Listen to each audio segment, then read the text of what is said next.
It was 25 अगस्त 2020 जब ये finally decide हो गया था कि चाहे कुछ भी हो जाए, कोरोना के केसेस कितने क्यों ना बढ़ जाएं, जेई का पेपर तो होगा ही होगा। 1 सितंबर से शिफ्ट्स स्टार्ट थी और इधर मैं था जिसने पिछले 2 महीनों में लिटरली कुछ भी नहीं पढ़ा था, कुछ भी नहीं। अब ऐसा भी नहीं था कि मेरे को कुछ आता नहीं था, ऊपर से ऑलमोस्ट 70 to 80% सिलेबस की बेसिक नॉलेज मेरे को थी। मतलब बहुत ज़्यादा क्वेश्चन प्रैक्टिस नहीं करी थी, बस इतना पता था कि उस चैप्टर में चल क्या रहा है। और इस सिचुएशन में एंजाइटी सबसे ज़्यादा होती है क्योंकि सिलेबस इतना सारा है और आपको समझ नहीं आ रहा होता है कि नया पढ़े या पुराना रिवाइज करें। नया पढ़ने जाओगे तो पुराना रिवाइज नहीं कर पाओगे, पुराना पढ़ने गए तो नया नहीं पढ़ पाओगे, और इस बीच में क्वेश्चन प्रैक्टिस वो तो लगता है कि डायरेक्ट पेपर वाले दिन ही होगी। और सबसे मज़ेदार बात पता है क्या है?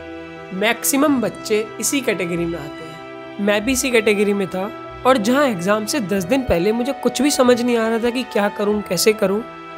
इस सिचुएशन से निकल के आई सिक्योर्ड 94 परसेंटाइल। अब देखो यार, 94 परसेंटाइल कोई खास तो होती नहीं है, बट वॉट मैटर्स इज कि वो 94 परसेंटाइल 10 दिनों की रिगरस प्रिपरेशन से आई थी। और चाहे आप कब से पढ़ रहे हो, शायद आप 2 साल से प्रिपरेशन कर रहे होगे या आपने अभी 2 महीने पहले से पढ़ना शुरू करा हो, इर्रिस्पेक्टिव ऑफ दैट, आपके एग्जाम से ठीक 1 हफ्ते पहले वाला जो हफ्ता होता है ना, वो आपकी प्रिपरेशन का सबसे क्रूशियल टाइम होता है। ये वही हफ्ता होता है जहां 2 महीने की प्रिपरेशन वाले लोग 2 साल से प्रिपरेशन करने वाले लोगों को ओवरटेक कर जाते हैं। मैं बस ये बता सकता हूँ कि उन 10 दिनों में मैंने क्या करा था। शायद कोई चीज़ आपके काम आ जाए, पर उससे पहले एक चीज़ बोलना चाहूँगा कि तुमको तुमसे बेहतर कोई और नहीं समझता है। तुम्हें ही मालूम है कि तुम कितने पानी में हो। लोग आएंगे और तुम्हें ज्ञान दे के चले जाएंगे कि एग्जाम से पहले ये पैटर्न फॉलो करो, अगर तुमने ये पैटर्न फॉलो नहीं करा तो तुम तो गए। अभी क्या बोला था मैंने कि तुमको तुमसे बेहतर कोई और नहीं समझता है। तो अगर तुम्हें लगता है कि वो पैटर्न तुम्हें सच में मदद कर सकता है अपनी अभी की सिचुएशन को देखते हुए, तो जरूर फॉलो करो, और अगर नहीं लगता है तो मत करना। क्योंकि अगर तुमने वो पैटर्न फिर फॉलो करने की कोशिश करी ना, तो वो तुम्हारे ऊपर सिर्फ और सिर्फ एक प्रेशर रहेगा और कुछ नहीं। अब जैसे मेरे टाइम पे हर दूसरे चैनल पे लोग बोल रहे थे कि मॉक टेस्ट दो, बहुत इंपॉर्टेंट है। फिर मैंने दिया भी, पर जब मैंने मॉक टेस्ट दिया उसके बाद आई रियलाइज कि मैंने अपना सिर्फ टाइम बर्बाद करा है। मॉक टेस्ट देना एक अच्छी बात है, देने भी चाहिए, पर उस सिचुएशन में जिसमें मैं था उसमें मॉक टेस्ट मेरे लिए सिर्फ और सिर्फ एक बर्डन था, क्योंकि मेरे पास बहुत कम टाइम बचा था और सिलेबस बहुत ज़्यादा। और इसमें मैं दे रहा हूँ मॉक टेस्ट, क्वेश्चन ढंग से समझ आ नहीं रहे क्योंकि अभी तक प्रिपरेशन उस लेवल पे हुई नहीं है। और मॉक टेस्ट देने का फ़ायदा तब होता है जब आप उसको एनालाइज करो। एनालाइज कहाँ से करता है? अभी तो क्वेश्चन ही समझ नहीं आ रहे हैं, एनालाइज तो क्या ही करूँगा। तो आई रियलाइज कि भाई मॉक टेस्ट जो कि एक बहुत अच्छी चीज़ है, वो इस टाइम मेरे को सिर्फ और सिर्फ डिमोटिवेट कर रही है। तो मॉक टेस्ट तो मेरे लिए नहीं है इस टाइम के लिए। इसलिए आपको देखना पड़ेगा कि अभी आप किस सिचुएशन में हो और क्या चीज़ आपको सच में हेल्प करेगी।